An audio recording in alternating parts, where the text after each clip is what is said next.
Okay, thank you. I was trying to figure it out.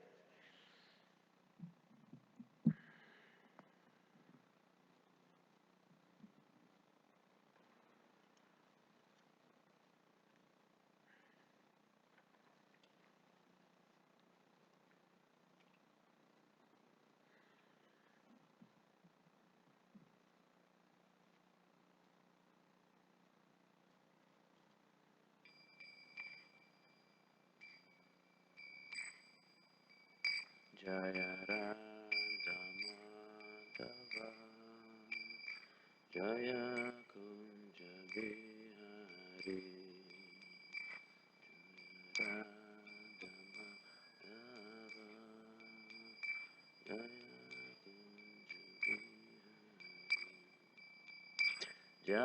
Radha Madhava Jaya Kunja Bihari Jaya Radha Madhava Jaya Kunja Bihari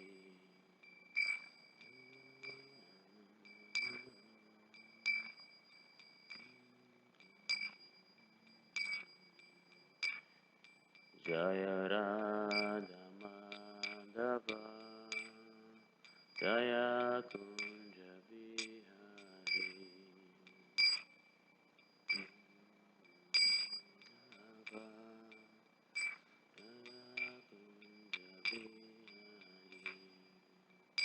Gopi Jana Vallabha Girivaradari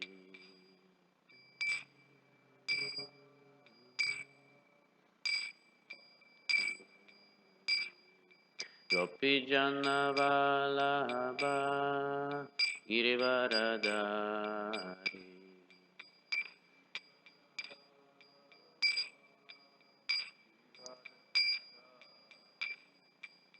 Yashodanandana Brajajana Ranjana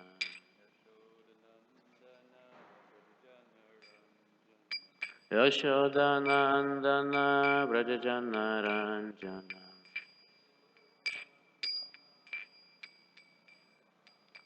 Yamunatira Vanachari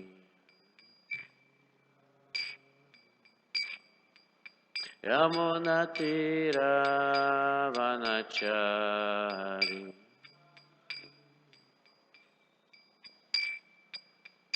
Jaya Radha Madhava Jaya Kunja Bihari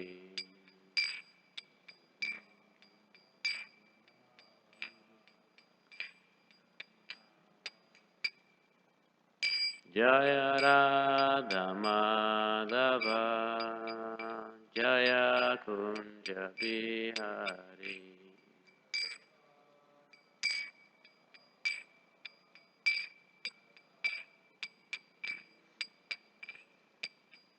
Gopi Jana Vallabha Girivaradari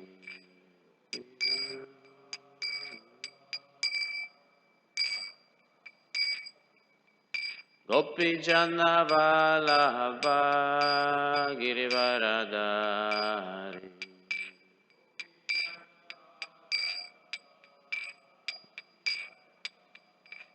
Yashodanandana Brajajana Ranjana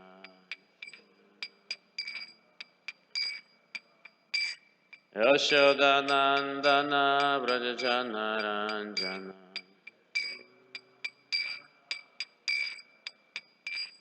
Yamunatira Vanachari Yamunatira Vanachari Jaya Radha Madhava Jaya Kunja Bihari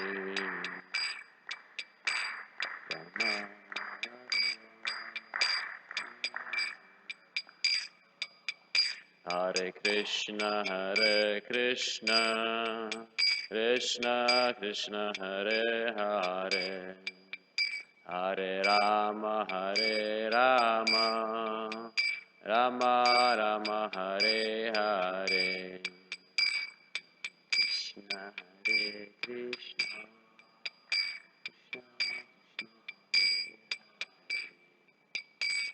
Hare Rama, Rama Hare Krishna,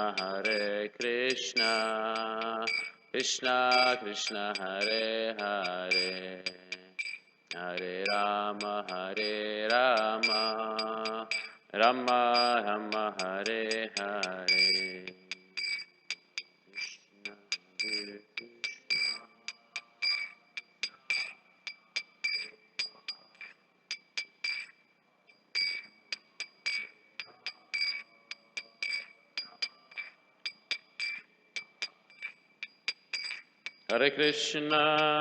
Hare Krishna, Krishna Krishna, Hare Hare, Hare Rama, Rama Rama, Hare Hare.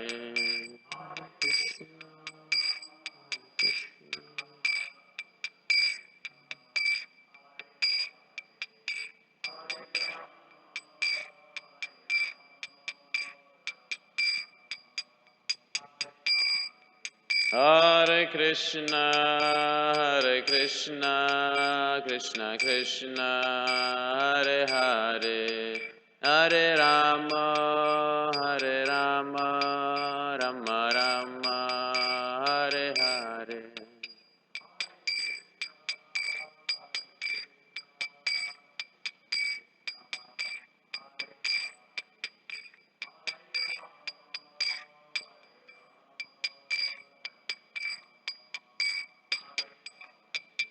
Hare Krishna, Krishna Krishna, Hare Hare, Hare Rama,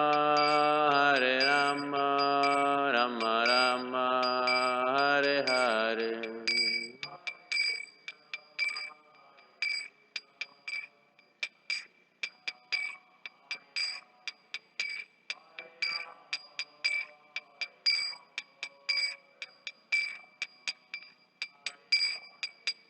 Jaya Kishore Kishore Jaya Kishore Kishore Jaya Kishore Kishore Jaya Kishore Kishore.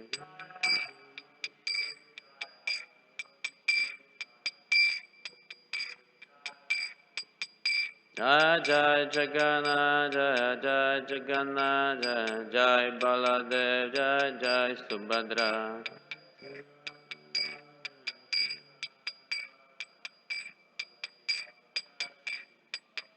Nitai Gaura Haribo, Haribo, Haribo, Nitai Gaura Haribo.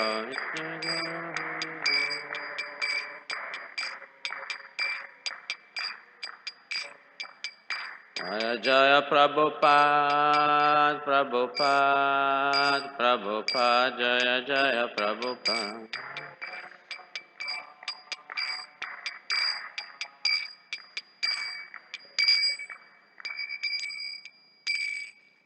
Jayam Vishnu Padaya Paramhamsa Parivigacharya Astatara Sada His Divine Grace Bhaktivedanta Saraswati Goswami Prabhupada Ki Jai.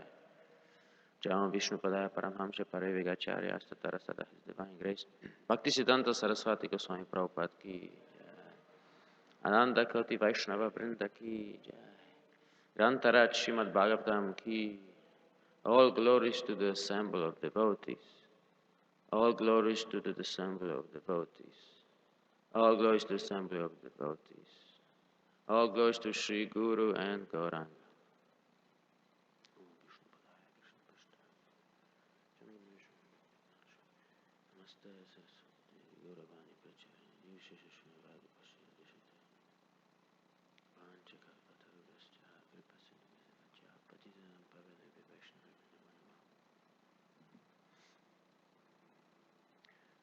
Om Namo Bhagavate Vasudevaya.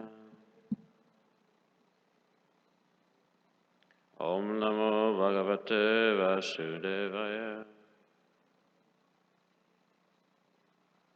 Om Namo Bhagavate Vasudevaya.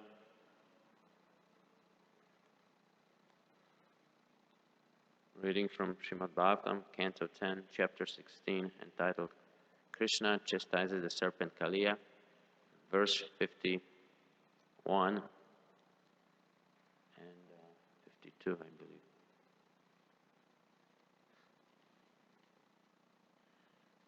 believe. Aparada Sakrit Bharta Sadhavyaksva Prajakritaha Kshantu Marhasi Santatman Budhasyatvam Ajanataha Aparada Sakrit Bharta Sadhavyaksva Prajakritaha Kshantu Marhasi Santatman Budhasyatvam Ajanataha Aparada Sakrit Bharta Sadhavyaksva Prajakritaha Kshantu Marhasi Santatman Budhasyatvam Ajanataha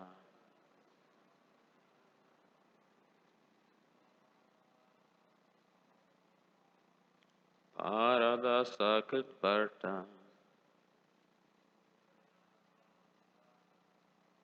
Sadhavyasva Prajakritaha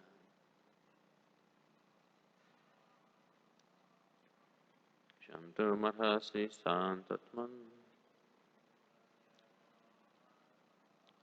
Budhasyatvam Ajanataha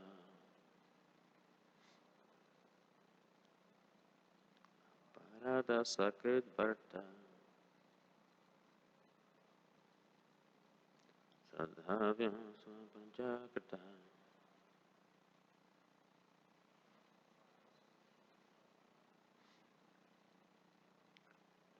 Budhasyatvam Ajanataha. Anyone else?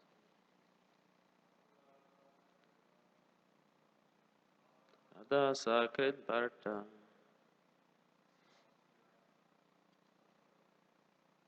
Sadhavyasva Prajakritaha Shantum Marhasi Santatman Budhasyatvam Ajanataha.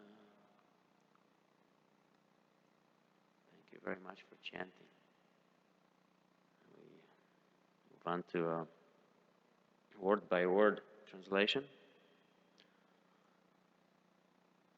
Aparadaha, the offense. Sakrit, just once. Bhartra, by the master. Sadhavyaha, should be tolerated. Svapraja, by your own subject. Kritaha, committed. Kshantum, to tolerate. Arhasi, it is befitting for you. Santa Atman, O you who are always peaceful. Mudhasya, of the foolish one. Tvam, you. Ajanataha, one who does not understand. Translation: at least once, a master should tolerate an offense committed by his child or subject. O supreme peaceful soul, you should therefore forgive our foolish husband who did not understand who you are. Purport by His Divine Grace A.C. Bhaktivedanta Swami Srila Prabhupada. Because of their extreme anxiety, in this verse, Kaliya's wives mention the same idea twice. the Supreme Lord should kindly forgive their foolish husband. The Supreme Lord is Santatma, the Supreme Peaceful Soul, and therefore the Nagapatni suggests it would be proper for him to overlook, at least this once, the great offense committed by the ignorant Kaliya.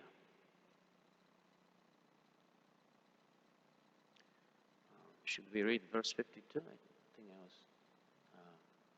it's about Prabhu texted me 2 verses. It has no purport, just the translation maybe. You can read it. Translation to verse 52. O Supreme Lord, please be merciful. It is proper for the saintly to feel compassion for women like us. This serpent is about to give up his life. Please give us back our husband, who is our life and soul.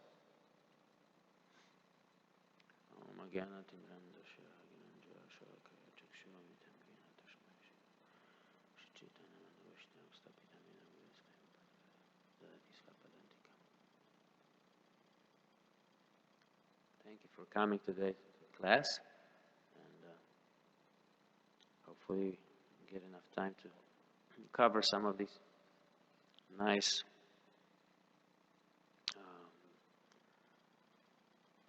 premises in this purport. This verse, chapter is entitled Krishna chastises the serpent Kaliya. So we are at a point where the serpent, demoniac serpent Kaliya, was defeated by Krishna, and he's about to give up his life. So what happened after Kaliya was defeated? First of all,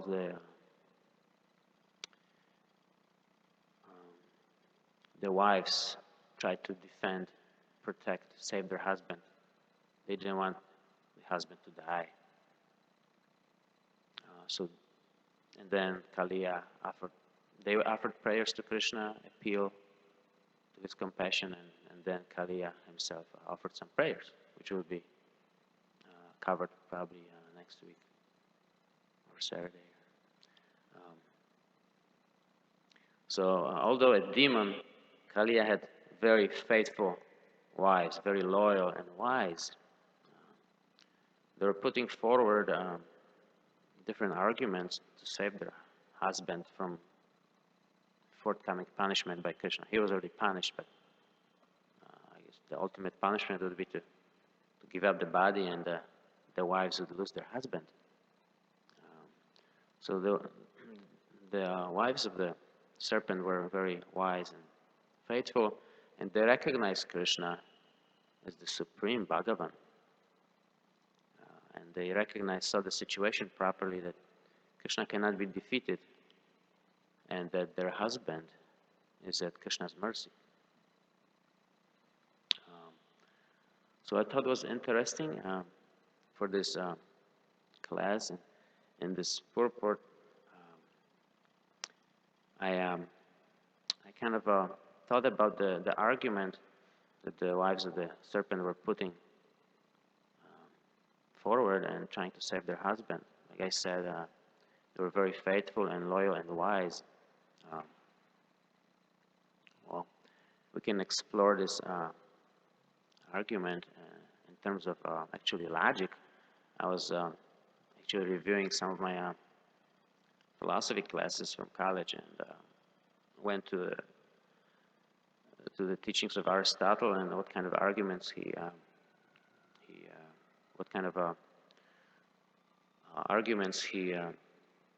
thought, what a good argument should be.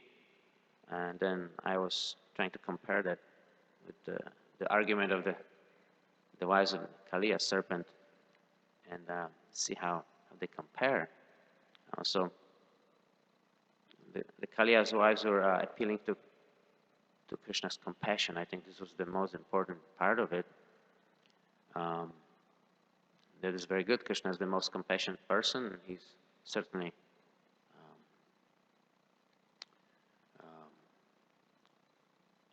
in a position of authority to award, to give mercy, forgive. They also, the wives of the serpent, they actually followed Vedic logic, because one of the premises in the teachings of Vedas and Bhagavad Gita is that a wife should never be bereft of her husband, and women should never be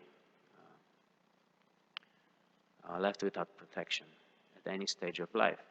So that's one of the Vedic premises of foundational truths. And if women are left without husband's protection, or without the father or husband, or in later age, older son, then our society, human society, would be degraded. So the wives of the Kaliya serpent also, I think they appealed to Vedic wisdom. They knew Krishna as the authority on Vedic wisdom, and the wife should always stay with the husband. Therefore, Krishna, please don't punish our husband completely and don't make him give up his life. Another part of the argument that I noticed is that they were very honest. Like the purport says that Kaliya's wives were in extreme anxiety, so they were really sincere in their appeal to Krishna. It says in the purport that Krishna's wives mentioned the same idea twice. Supreme Lord should kindly forgive their foolish husband. So another part of a good sound argument is if this argument is ethic. Ethic means it appeals to, is the person who is putting forward that argument, is that person a credible, sincere, and honest person? And who is the appeal being made to? Certainly Krishna is in a position of authority on justice and religion, the most compassionate. So this argument is also very ethic. According to Aristotle, a good argument should have logic, should make sense from a reasoning standpoint, and it should appeal to good conduct, good human ethics, and the person who is presenting the argument should be credible, honest, trying to give both sides of the argument. And the argument should also appeal to human emotions, good human emotions, like compassion. So in light of this exploration of a good argument, like I mentioned before, the strongest point of, most important or strongest point of the appeal that the wives, Nagapatnis, made to Krishna was compassion. And in light of this, I'd like to explore more the quality of compassion, what is normally considered compassion, and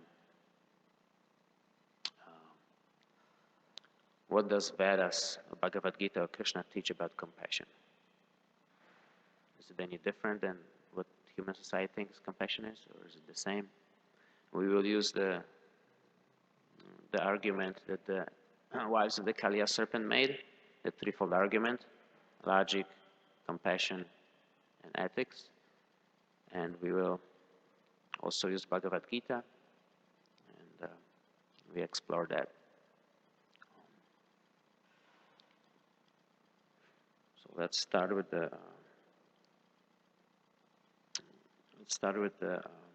statement that let's say someone committed a crime.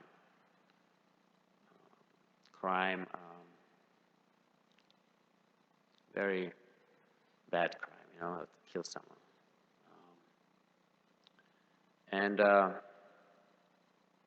But it's not a 100% certain that the person committed it. So they have to go to court, they get a fair trial, and they have their defending attorney.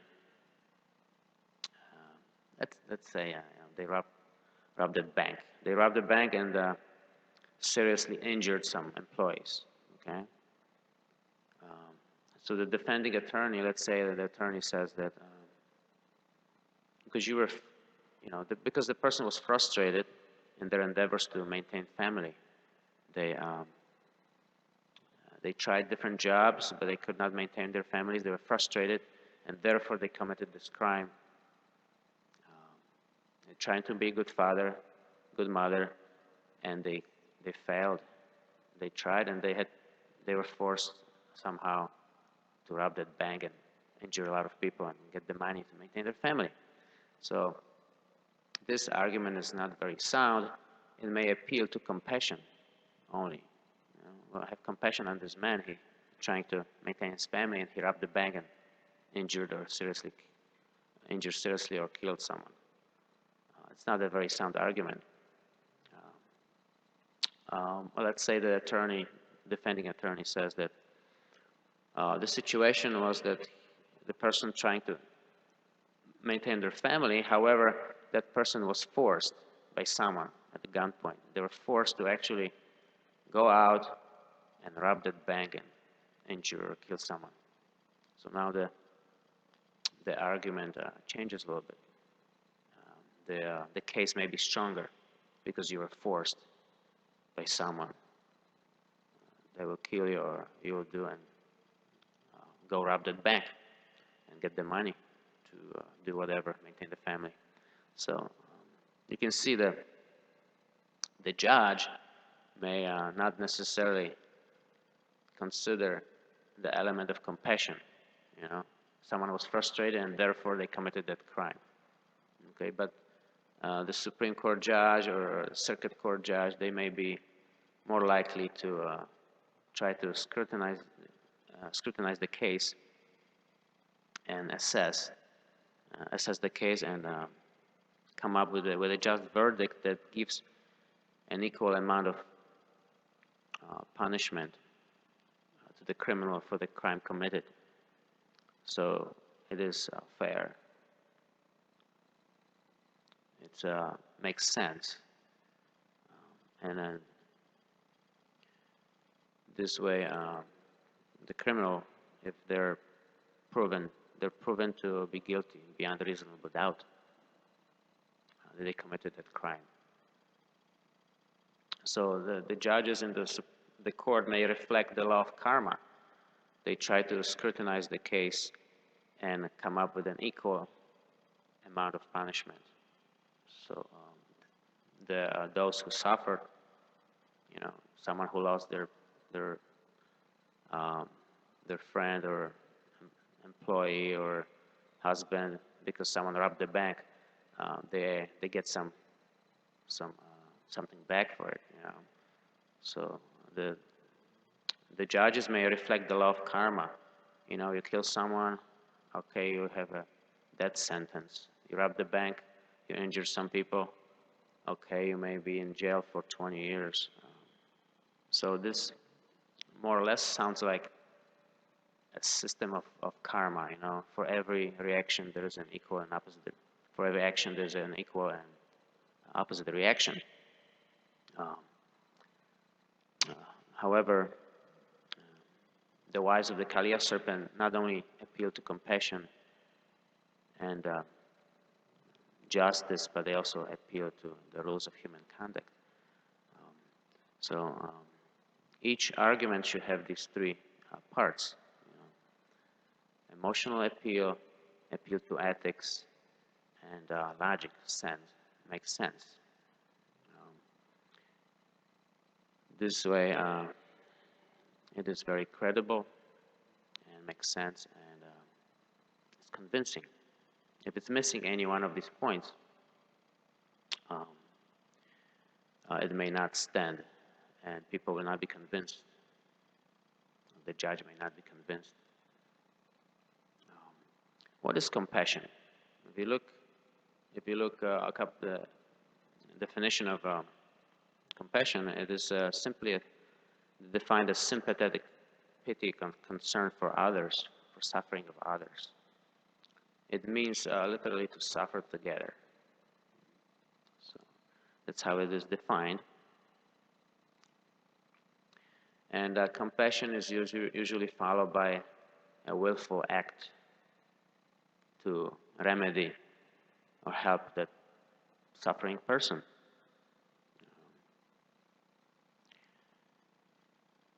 That is how it is defined. It's practical compassion. We see people feel for other people, and they found charities, try to alleviate different kinds of suffering. So they try to perform some acts of charity.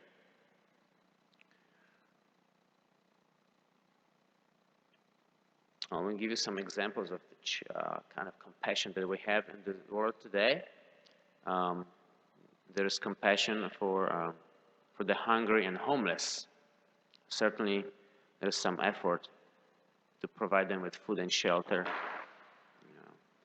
The appeal is that they suffer hunger and they're homeless, and we wouldn't like to be in that situation. We don't want to be homeless and suffer from hunger. Therefore, I like to help my brothers and sisters, and maybe donate some food. So there are different charity programs. Great people are charitable. I remember this one famous actor, Paul Newman. I don't know if you remember. He had a son who passed away prematurely, and he was motivated. His sense of compassion was awakened, and he for others. And then he actually founded charities, and he was actually making organic pretzels, Paul Newman's pretzels. And I remember I used to go to Whole Foods store and purchase those pretzels because I thought they were good, better quality, and it was a good cause to actually buy those pretzels versus another type of pretzels that were just made solely to make money, as a business. But that was Paul Newman actually had a charity, and he donated so much money for these pretzels to be made healthy version. So certainly there are many efforts in the world today, in society, to help the suffering. We have compassion on them, suffering from hunger, being homeless. We have good hearts. So this appeal to compassion that we may have and give other people food, I'm talking in general about food and shelter, is applied at the level of the physical body. The question that we might raise is the food supplier a credible company? Is that the best quality of food that you could be getting? Or is the food chemically loaded, low quality food, not organic? Or is it organic, locally grown? So that is not usually explored. So credibility may not be there, although there are many charities, there are many foods, many food drives, and people are provided with meat, all types of food that may not be the best quality. Second example of compassion is compassion for the uneducated. It is good to have good education from the material point of view, and you can feel good about understanding the world around you and get a good job, and you're materially well off. So there are different programs, different scholarships are given, different programs that you can study and at a low fee or free education. There are some programs like that can provide you with some basic training so you can function in today's society, which desperately we need to have some good workforce, and people need to have good education, a decent education, sufficient education. They can get a good job. They can feed themselves and have their own place to live. So compassion for the uneducated.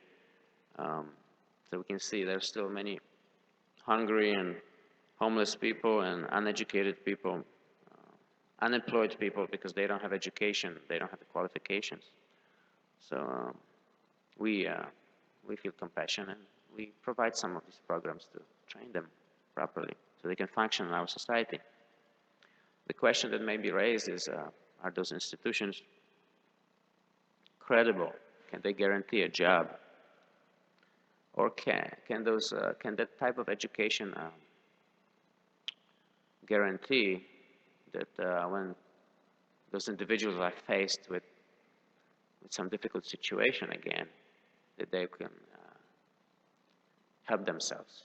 So are those academic programs, institution, are they building character, or are they just giving you a skill that you can learn and then get a job? So that question of credibility may be raised as well. Another example of compassion or that goes on in the world is our modern society is the compassion for the diseased and the elderly. There are people who are terminally ill. They have some chronic diseases like cancer, multiple sclerosis, or your movements become becoming less and less capable of movements, and you can barely walk. And then at the end, you just stay in bed. You cannot move. Everything's your nervous system is not cooperating. So there are many chronic terminal illnesses that are going on, and or people are like seriously injured in an accident and car crash or whatever, and they cannot function. They are not able to function in the society. So we try to alleviate that suffering, and because we feel compassion. So there are different charities to fund research into cancer and multiple sclerosis, MS. Just some examples. So the science, medical science develops, and they're able to finally help those people, or at least mitigate, alleviate the suffering for the time being while they're working on the cure. So again, the question may be raised, are those, there's a hypothesis that actually many top doctors and research institutions or scientists, they already know the cures. The hypothesis is that they may not be revealing the cure to those deadly diseases like cancer and MS, because they want the people to keep donating and giving in charities and funding those cancer research projects. So there's a hypothesis that maybe the scientists and the doctors are not honest, and they're not revealing the cure, which may be simpler than we think. So the society in general feels the compassion for the suffering and donates, keep donating their money to the fund, to fund the research, and the doctors and researchers, scientists have their pockets full. The research is going on. So that question may be raised, are those research institutions credible? Are they doing their best to find a cure? And a bigger, more important question is, are those institutions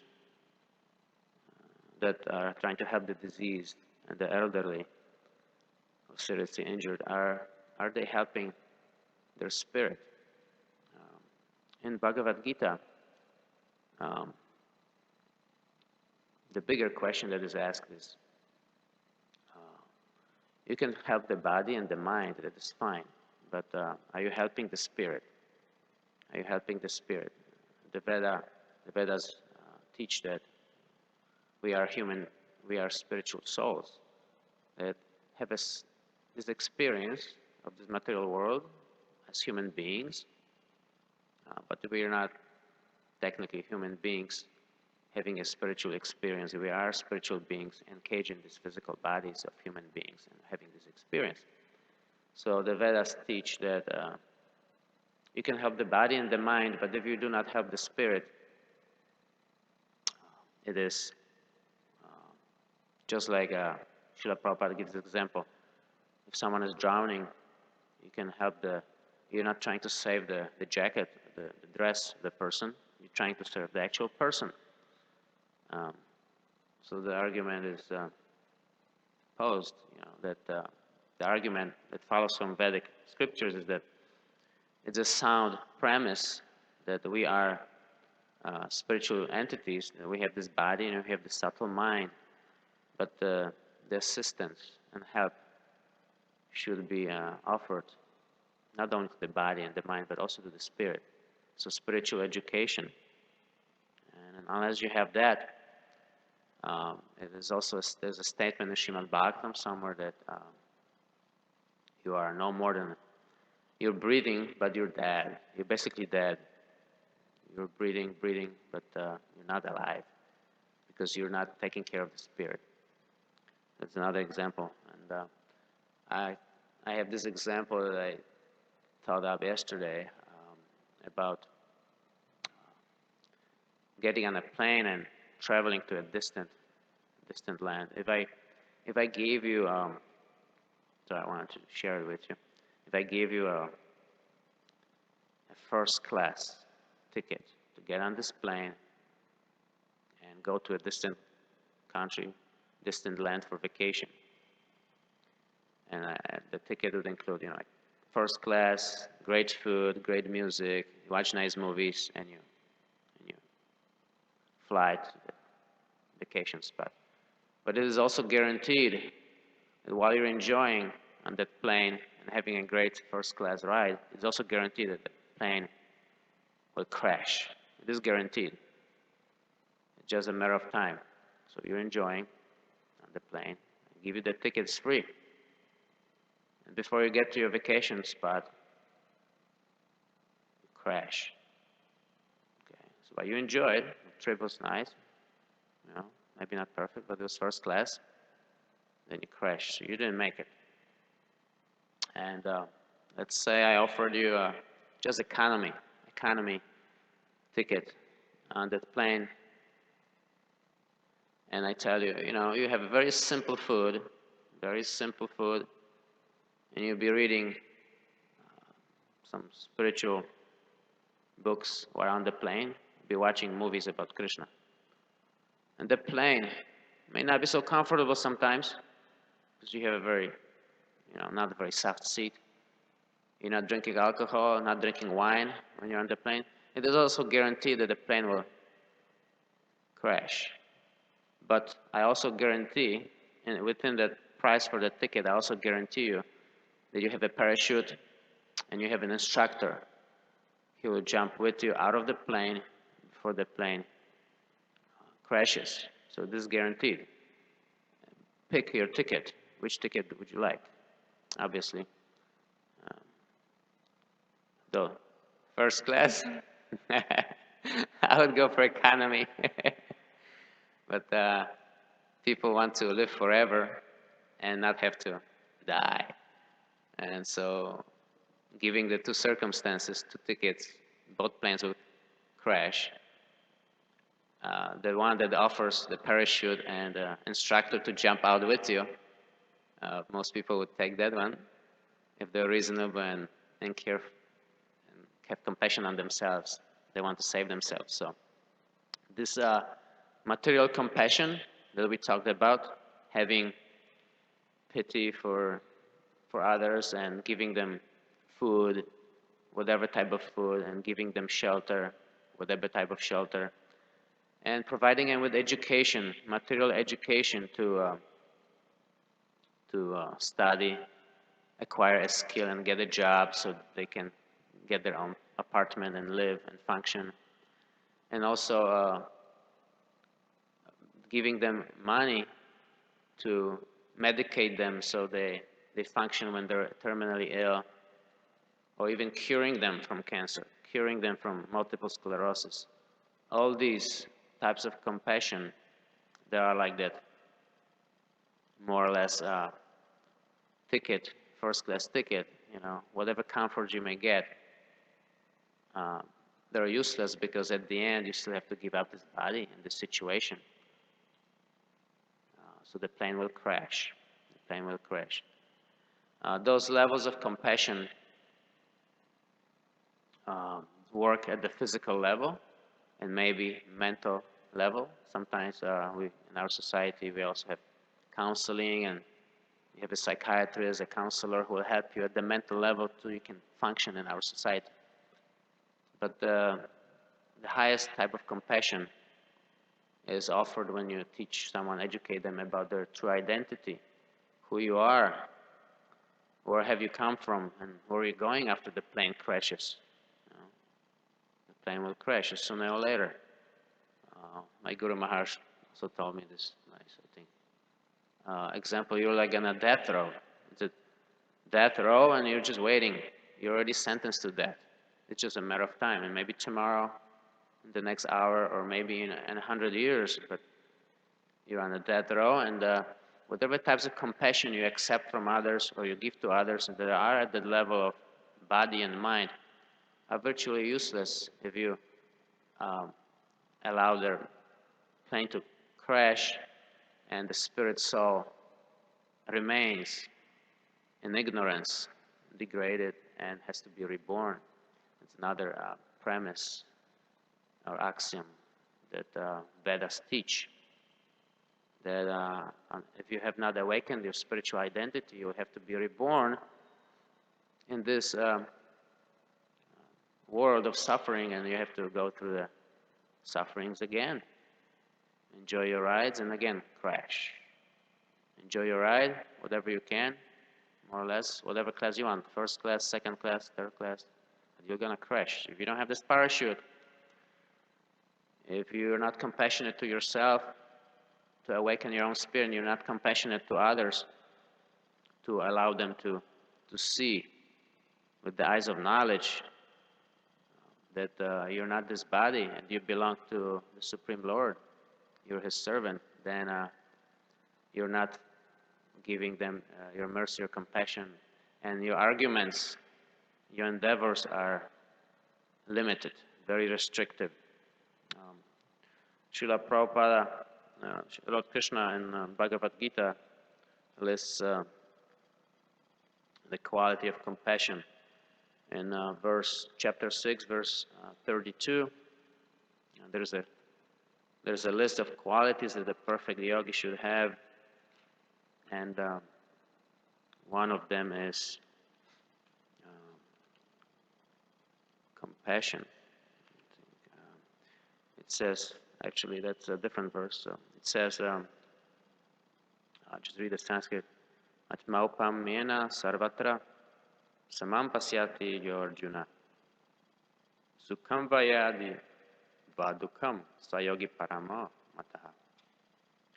He's a perfect yogi who, by comparison to his own self, sees the true equality of all beings in both their happiness and their distress, or Arjuna. So we all suffering, whether first class, second class, or third class. We all have to be born, which is not very pleasant. Although we don't remember, doesn't mean that it's not pleasant, that it is pleasant, we don't remember. We have to grow. Sometimes even childhood and adolescence can be very painful. And then when you get older, we have stress in the midlife, You get family, relationships, work. You get a lot of stress, and then you get disease here and there, and then then you get older and you get more disease, and then your plane crashes. So there's always happiness and distress. There's some ups and downs, and whether we were first class or third class, it does not matter. What matters is that we're all spiritual living entities, struggling in this material world, struggling with the six senses, which include the mind. Krishna tells us in Bhagavad Gita, chapter 15, I believe verse 7. Is it Mama I'm sure? Jiva loke, Jiva bhutak sanatanaha mantak sastindriyani praktiskani karshati. The living entities in this conditioned world are my eternal fragmental parts. Due to conditioned life, they're struggling very hard with the six senses, which include the mind. So a true yogi who is compassionate compares his own suffering and knows that we are all equal. Whether you live in a palace or you live in a cave, you have similar sufferings. And you have similar spiritual identity. You have the same spiritual identity. You're a servant of God in any relationship, in any of the 5 relationships that are listed.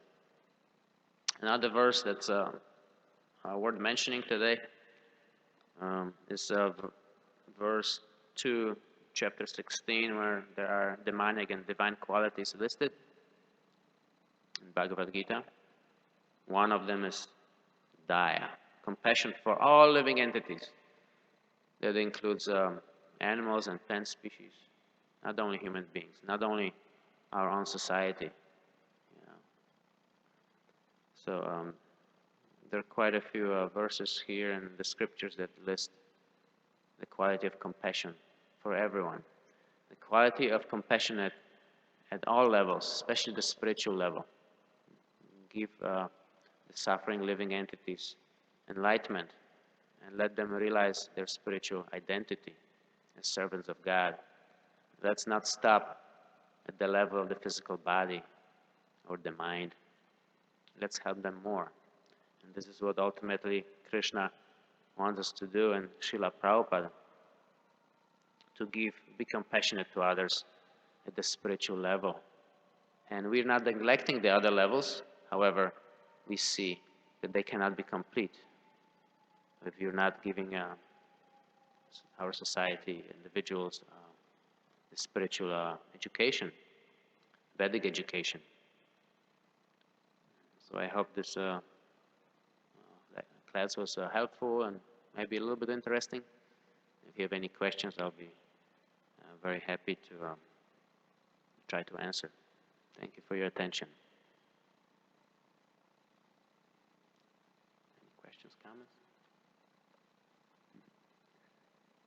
Okay, you all got one question.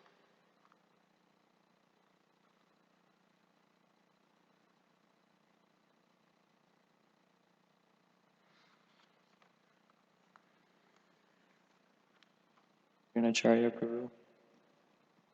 Appreciating your class on compassion. Just a comment, the famous prayer that we all recite each day of to the Vaishnavas, where it says that they are full of compassion for the fallen conditioned souls. Just like so nice that the Vaishnavas are working so hard to make sure that others have an opportunity to taste Krishna consciousness. Yes. So it's a very, if you have the right intention and attitude, and it's a very blissful service that we can do for others. Externally, it may be very hard sometimes. We're going out of our way, but deep within, it's so blissful. If you tune in, you're in tune with Srila Prabhupada's mission. Wow, it's a great comment, Prabhu. Thank you. Any other comments? Anything? Srila Prabhupada ki jai.